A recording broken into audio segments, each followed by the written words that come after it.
something to say.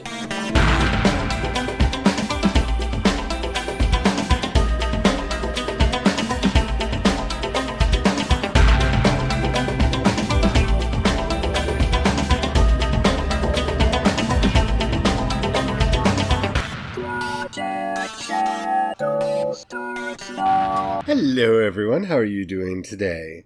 Welcome to this episode of Project Shadow. My name's Charlie. You might know me better as sci-fi fantasy writer C.E. Dorset, especially if you're reading my new book, Crucify My Love, which is available on Amazon Kindle as a paperback and as a podcast called Mask of the Gods, which is the name of the series, where you can find wherever you're listening to me now. Or at least you should. If you can't, let me know, because it should be everywhere, and I need to fix that. And I'm not alone today. I'm here. Yeah, Brian's here. You know what that means. It's me. We're probably talking about Star Wars. Yeah. I talk about other things, but mostly Star Wars. It's your lady jam. Yeah. Okay, so I should have done this earlier, because on the 16th, we had the 20th anniversary. Wow. Let's just take a moment. The 20th anniversary of the release of Star Wars The Phantom Menace, Episode 1, and it does not feel like that was 20 years ago. One might even say it was a long, long time ago in a state far, far away. Because it was. It was, actually. Because we actually watched it in Pennsylvania. Yeah. Yeah. I was like, wasn't that Maryland? No, it was in Pennsylvania. Pennsylvania. But we'll get into that in a moment. So I feel like I shouldn't have to say this, but I'm going to say this right from the start. There will be spoilers for Star Wars Episode 1 of Phantom Menace. And I'm not even going to do a countdown. It's been 20 years, y'all. And if you've been on the internet at all, the memes have spoiled it already. So before we get into that, if you haven't already... Darth Maul doesn't die! Spoiled! Yeah, but I think the Solo movie beat us to spoiling that one. Anywho, before we get started, if you haven't already rated this podcast in whatever app you're listening to me on, please do so. That helps me out so much. It tells the algorithm to share the podcast with more people, and more people, more problems. But also, the bigger the community and the more people we can talk about this stuff with, and that's awesome. So please, please. And thank you to everybody who's already done that. And if this is your first episode, go ahead and subscribe. That'd be awesome. Just subscribe. Do it. Do it. Be one of us. So 20 years ago, we were just about to... Oh my goodness. We're still in Maryland. Yeah. That just seems... Yeah, that was before the move. That's back when I can go... 1999. I was wondering how many states I had been to at that point in time, and I think it's in the teens. Something like that. I hadn't even been to half the country yet. We were just about to move to California with bright eyes and bushy tails. We'd only been married for a couple of years. And before we left, we went up to visit my sister, and we took my niece, who, wow, was a child back then, out to see Star Wars Phantom Menace, because that's what she wanted to see. And of course, we were big Star Wars fans at the time, and we wanted to go see it too. That's because when you raise them right and you go, what movie you want to watch? They're like, forget all those cartoons, Star Wars. You know she was raised right, because she's not only seen, she can quote almost every season of Supernatural. Yeah, that too. That's a child that... And Buffy. And Buffy. And all the greats. Yeah. Star Wars, Star Trek, all that. Yeah. We all did a good job raising that child. I have to say, fandom. Yes, very much so.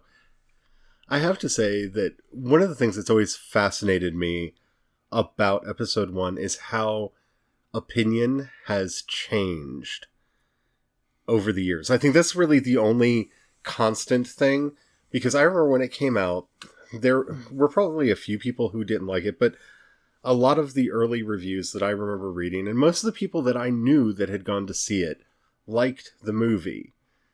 And within maybe 3 to 5 years, like just before Attack of the Clones came out, they were done. It was over. Yeah, it was like suddenly it was cool to hate it. And everybody hated it. And now, which one of us? Was that me? That was me. Buddy forgot to turn the phone off. What? That's a thing? That's a thing. So yeah, and now people are kind of reappraising it and realizing that it's no worse than any of the other films in so many ways. Like, I know people want to go after Jar Jar, and I'm not litigating Jar Jar on this show, this episode. If you all want, we will literally put Jar Jar Binks on trial, and I can tell you right now, he will be acquitted. Because as long as there is a C-3PO in the universe, Jar Jar Binks is not the most annoying character that has ever been in Star Wars. Have you seen my red arm? You probably didn't recognize me because of my red arm. I have a red arm now. Did you see my red arm? My arm is red. For those of the prosecution, you control him through Ewoks.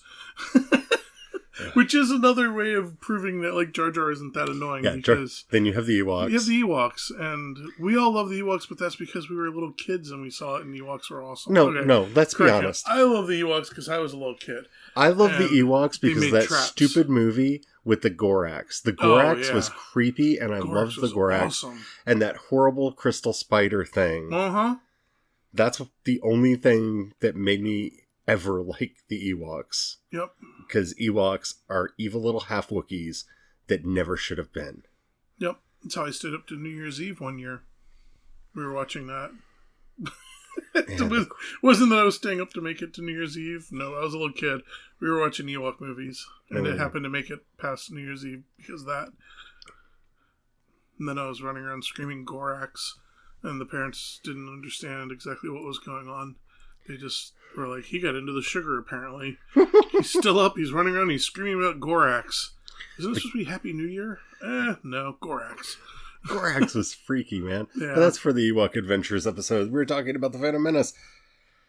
And I have to say, like, to me, some of the best things about Star Wars came from the Phantom Menace and started there, no matter what you think about Jar Jar. First of all, Pernille August, playing Shmi Skywalker, is the greatest mother in sci-fi, and I'm going to stand by that because all of the other ones are dead before the stories get started. Or they're Jessica, and they're conniving little, I can't say the word because we have a clean tag, who are just trying to take over a poor Fremen outpost so she and her son can't live, and accidentally starting a galactic war that will end with her grandson becoming the God Emperor in all kinds of mayhem. Sorry. I believe it's Tuesday, right? Yeah. But no, I'm just saying, like, she is a great mother character, and those are so rare in sci-fi because, let's face it, the holy orphan trap is real in Star Wars. That trope is everywhere. Just in sci-fi in general. I mean, name the mother of any great sci-fi hero. I mean, with the exception of Lwaxana Troi, who I don't count her because Deanna, while she got some spotlight episodes, isn't like the main character of The Next Generation because they were smart and didn't have one, and the Picard series scares me. But, we don't get good moms. Yeah, we didn't even meet Jeffrey Sinclair's mom.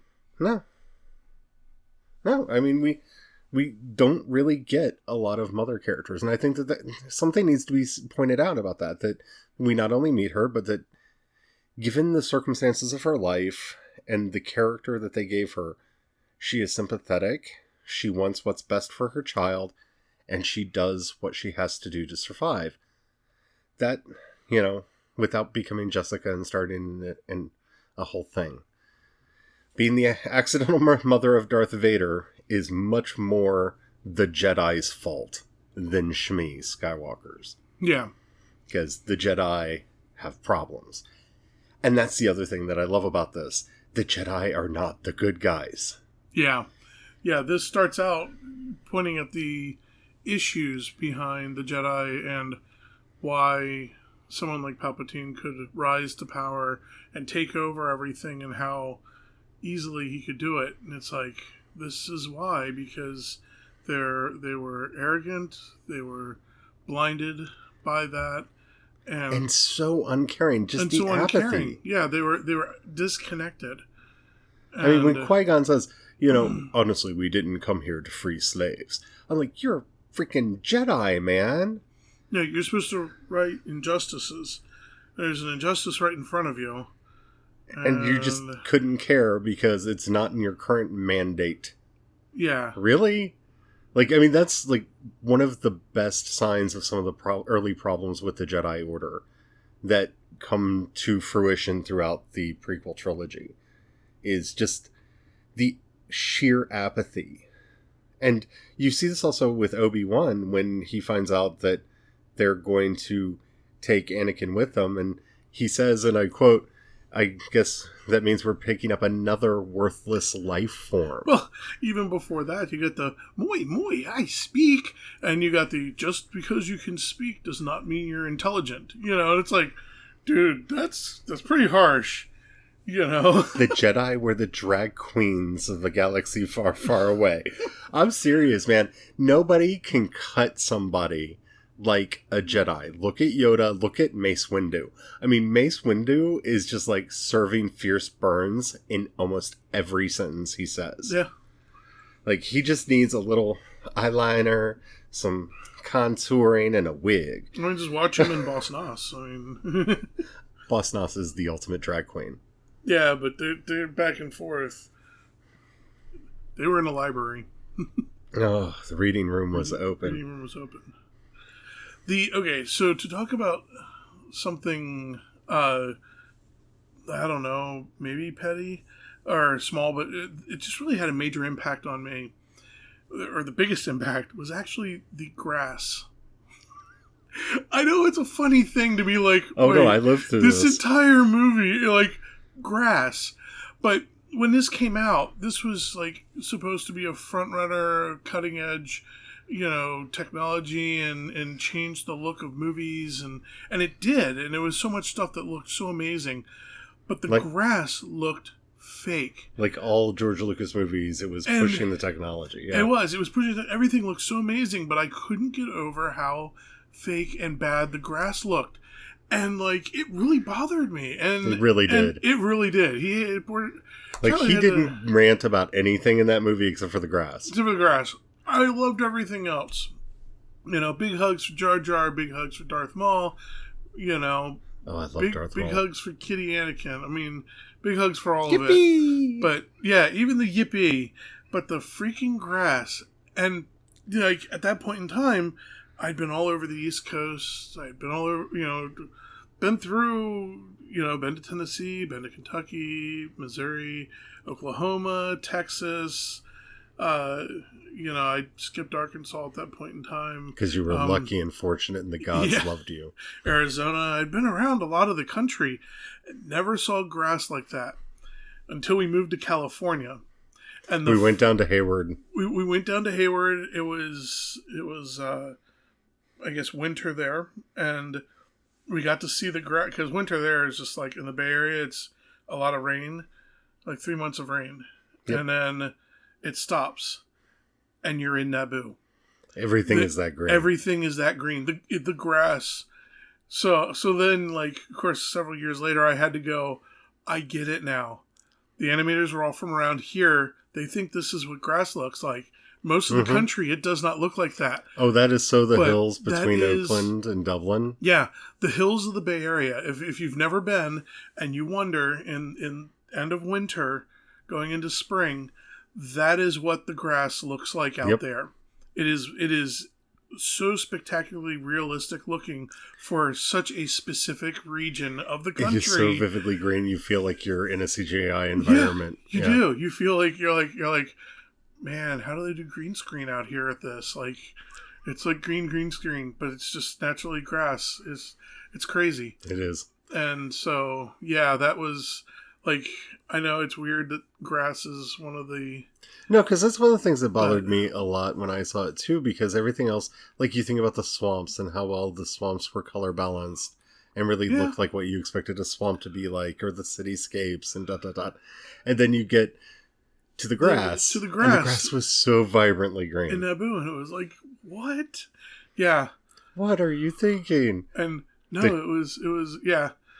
Then you go to California and you realize, wow, the grass really is greener on the other side. Who knew? That's just, wow. Yeah. So, the biggest thing to me that came out of the Phantom Menace, other than the grass, was Darth Maul. Oh, yeah. And I think the one villain in a movie I was ever upset to see, quote unquote, die was Darth Maul. Because we only got to see him in the shadows. We barely, I mean, he had, like 2, maybe 3 lines of dialogue in the entire movie. And then that amazing fight to that amazing score. I mean, no matter what you think, you have to be happy that the Phantom Menace exists just so Duel of the Fates exists. Yeah. Because that piece of music would not exist without this movie. Oh, and it's so good. Don't get us copyrighted. Okay, I won't sing it. But yeah, it's one of the, it was so upsetting when he was just gone. And because I was wanting him to be the Darth Vader of the prequel trilogy. Like, yeah, he's the guy that we're going to be seeing out and in front and ... And he shows up with a double-bladed lightsaber. Oh. And it's like, oh man, we haven't seen anything like this at all. And we see him able to take on 2 Jedi at once. Yeah. And the makeup that they did was so cool. And he also, like, even with the 2 Jedi at once, he did it not because he was just all overpowering either. He was crafty about it. He was clever about it. He utilizes the shields to separate them. Because when he first confronted them both, he thought he could take them both, but there was some give and take, and he may or may not be able to win that fight. And so he just tricks them into separating them, and then being, gets them alone and takes them out. And well, I know some reviewers were very confused that he showed up in Solo because they don't take the time to go to even Wikipedia and look up his character. I'm sorry, this was the look of shock on my face. I'm going to go back to The Simpsons. Do your homework, Kent. Yeah. Oh my goodness. Because look it up on Wikipedia, at least. When they brought him back on the Clone Wars, and I think they did a very good explanation of how he came back, because he's not just like this OP monster. He was fueled by hate and rage that kept him from dying. He cobbled together a mechanical lower half, spider-like lower half, and went mad. And, oh my goodness. Savage Opress had to basically beat the crap out of him, knock him out, take him back to the Night Sisters, who had to use force magic to bring him back to his senses. Yeah. And, oh my goodness, like, I'm so glad George did that. I am so glad George did that, because you get that all throughout the Clone Wars. I'm so glad and they Rebels. brought him back. And Rebels. And when he comes back in Rebels. Yeah, all the way up to the very end in Rebels. And, oh my goodness, like, Darth Maul is probably one of my favorite villains. Like, I go back and forth over who my actual favorite villain of Star Wars is, and that's because I read the comics, I read the Legends books, as we're supposed to call them now, and so I tend to actually think Exar Kun is maybe my absolute favorite villain of all time. Exar Kun is up there. Exar Kun is just amazing. He's amazing. And in, was it I, Jedi, when he possessed Corran Horn and almost destroyed the Jedi Temple? Yeah. And stuff. I mean, Exar Kun. If you have no idea who Exar Kun is, go to Wikipedia, the Legends page, find the list of appearances, get them, read them, fall in love. But I'd have to put Darth Maul up there. Like, Darth Maul is definitely up there. Palpatine's cool, and his whole thing, because like I said, we get this beautiful introduction in Phantom Menace, and that's so Darth Maul too that you think he's finished off. I mean, he's cut in half. You think he's done, and it's like he's not done. He's not done. He's only just begun. And then, once they get his Sandy back, he goes after Palpatine. Yes. He's like, no, I'm going after the main guy. And almost brings him down. Almost brings him down. Almost wins. He becomes the leader of Mandalore. He becomes the Mandalore, for a little while, until Palpatine comes after him, because he's messing with Palpatine's plans. Like, he becomes such a great Sithy person. And he's such an empathetic character, because that to me is the biggest problem with Darth Vader. Don't get me wrong, I love me some Darth Vader. Yeah. But the biggest problem with Darth Vader is he's unrelatable because he's in the suit. You don't get emotion from him. Like in the movies, you don't get the emotion because it's Yeah. a lot of it is eaten up by the respirator and the voice. Yeah. No, I laugh because the Many Faces of Vader shirt that I have, which is basically the same picture of Vader over and over again, except for it says Happy Vader, Sad Vader, Laughing Vader, and it's the same static picture with all the different emotions listed. It's pretty funny. But yeah, you don't really get that from Vader. And even the comics and the books where you get to actually spend time in his mind, like, was it Alliances, the last book with him and Thrawn? And you actually got a lot of really good POV chapters from Vader's perspective.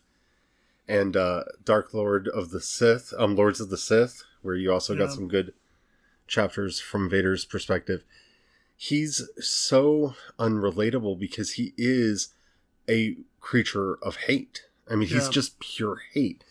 When he thought he killed Padme, when he thought that the Jedi had betrayed him, when that hatred is the only thing that kept him from dying on Mustafar, and it's the only thing that keeps him forward. And so he doesn't have a lot of nuance to his character. Darth Maul, on the other hand, has all the emotions, and he's happy, he's sad, he has a wicked sense of humor. And yeah, I love him so much. Yeah. Yeah, because like when he's after when he's after his pupil, like even then he's a little mad, but he's happy and he wants a pupil and he actually wants to do good by him, but the his Sithy ways get in the way. His madness.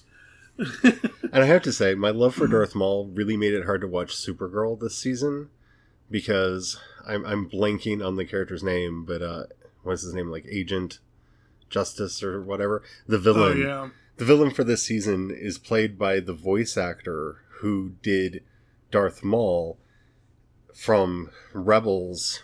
From Clone Wars on. And in fact, Rebels, that's even his voice in the Solo movie. Because Ray Parker came back, the actor who played him in the live action Phantom Menace came back to play him, and they dubbed over his voice with the other, so they both got to play him again. Yeah. And he said it was really funny because they brought him in to read the script, and he read the script. Ray Parker, apparently on the set, didn't like the script and ad-libbed. And what he did, they liked so much better, so they had to bring the other guy back into the booth to re-record the audio to loop over it again. So, oh, wow. Because they told him they weren't going to be using his voice, so he didn't get into voice, so they couldn't just use the raw take. Yeah. He just got into character and did his thing. But yeah, Darth Vader is a great character. But Maul, Maul is so much more to me, and we wouldn't have had him without the Phantom Menace, you know. And to be honest, we wouldn't have had Mother Talzin, because the images of Mother Talzin from the Clone Wars, those were the original character sketches for Darth Maul that they didn't use. And then they recycled into Mother Talzin. So if you thought Mother Talzin looked awesome, that's the Phantom Menace. That was artwork originally commissioned for the Phantom Menace that wasn't used. That was an alternate Darth Maul. And I'm glad it got used because it was beautiful art. And Mother Talzin, man, is a great character. And the fact that they made her his mother. Mm-hmm. And so there's that like back and forth that the concept art for both were for both characters. Now one's the mother of the other. I love that symmetry. I like real world symmetry like that. That makes me very happy. There's so much that we can say about this film and about what it did, but say hi to Jinx. Kitty's here. She likes to be on the podcast sometimes. But honestly, I don't think we would have had the renaissance that we've had in sci-fi without the Phantom Menace. There are a lot of people that want to, poo-poo the movie and want to really attack the prequel series. But what they don't realize is, for a lot of people, that was their first Star Wars. A lot of people were introduced to Star Wars through the Phantom Menace and through the prequels, and grew up with that being their primary Star Wars. And, the fact that this story got continued through the Clone Wars animated series and then into Rebels, this is the entry point for a lot of people, and made a lot of people get into space opera and this type of science fiction that never would have been exposed to it if it hadn't happened. Nobody else was making movies like that. And, I will go so far as to say, if they hadn't come out, we wouldn't have gotten the MCU, at least not like we did.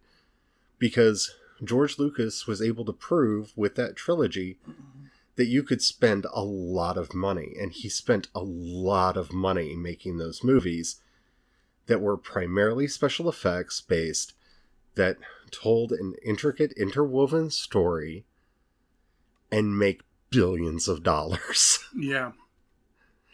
And, whatever you think about it, I mean, it really did shape the industry. We wouldn't have gotten Avatar. Nobody would have invested the money into James Cameron to make Avatar if they hadn't seen all the money being raked in on Star Wars. And remember, George Lucas took the rights back for the prequels. They weren't made with 20th Century Fox. Fox wanted its own Star Wars. Yeah. And thus, we get Avatar, which may one day get a sequel. Maybe.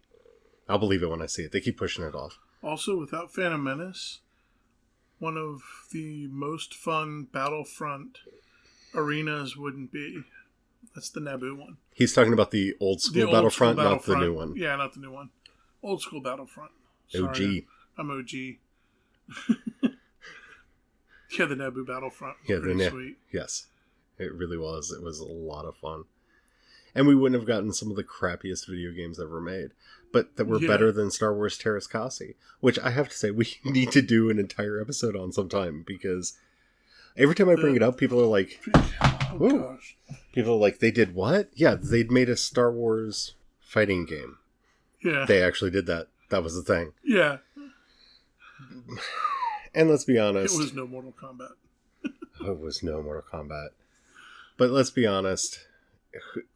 If you need any reason to love the prequels and Phantom Menace, the Lego prequel saga is all of the Star Wars, the Lego Star Wars games, and oh, trust me, I love me some Lego Star Wars. The prequel games were so much fun because they were kind of already in that silly land that Lego likes to play with anyway. But, you were going to say something? Oh, I'm going to be a bit of a nugget. But Okay. If you haven't seen the recent season of Game of Thrones, you may want to tune out for a minute. But without Phantom Menace, you wouldn't have had the droid army trope that got done so often, and we might have been spared Winterfell. Okay, maybe it's not a good... No, somebody would have done. No, it would have. Yeah, that was a trope before that, because that's the Death Star thing. It's just a different type, different version of the Death Star. Take out the one thing, and the entire droid army collapses. Yeah, and it was something that we knew the Battle of Winterfell was going to devolve to. Yeah, and sure enough, it did. Yeah. So blame Phantom? No, I'm just kidding. No, that's definitely not the Phantom. No, because actually you pointed out, though, it was funny because in our discussion of that, he pointed out that the thing is, though, is Lucas in Phantom Menace understood that because of that trope, the only parts that were essential to follow were really, not to follow, but when the deaths on the hero side were pointless except for like the pilots, which is why in Phantom Menace you don't really see all the Gungans that died on the battlefield and stuff. And because it was an important stalling action, they had to fight it, but all those deaths were kind of pointless because it was a stalling action. And that's the thing, is the Gungans knew, so that's why they used the shields to force them in close to hand, so the droids couldn't just shoot them to death at range. They were smarter about it. And it was about the pilots and the tension in space. And that's why Phantom Menace is the greatest movie ever. Not really, but it's still a good one. No. It's still good. Anyway, we hope you enjoyed this kind of walk down memory lane. If you want us to do this for the other movies or something, let me know. I think that would be a lot of fun. I kind of want us to get together and do a series on Crimson Empire, which is something I want brought back into canon. Yeah. At least the first one, and then let it go off on its own way. Kirkanos needs to return. Until then, if you haven't already, please rate this episode. It does help me out a lot. If you've got a buck you can throw my way, in the show notes, you'll see a link to community support. You can join the project at the $1, $5, or $10 levels. Helps a lot. Please do that if you can. If you can't, trust me, I understand not having money. That's kind of my thing. But you can share the podcast with others. That helps out a lot too. Don't forget, if you have any messages you would like to send my way, in the show notes, you'll see a link that says voice messages. Click it, record it, send it to me. Keep it clean so I can use it on the show. Or maybe take a vote and decide that you don't want me to continue making the show clean. It's a clean show because a lot of people told me they listen to it at their desk at work or with their kids. So that's why I fight so hard to keep it clean. So please keep the messages clean. Let's send them in so I can use them on the show. You can follow me. I'm C.E. Dorset on Twitter and Instagram. Trying to do that Instagram thing. Not very good at it. Come over there and make fun of me. That'd be awesome. You can find links to those and everything else that I do over at projectshadow.com. Anything else you want to say before we leave? Flying is fun! There you go.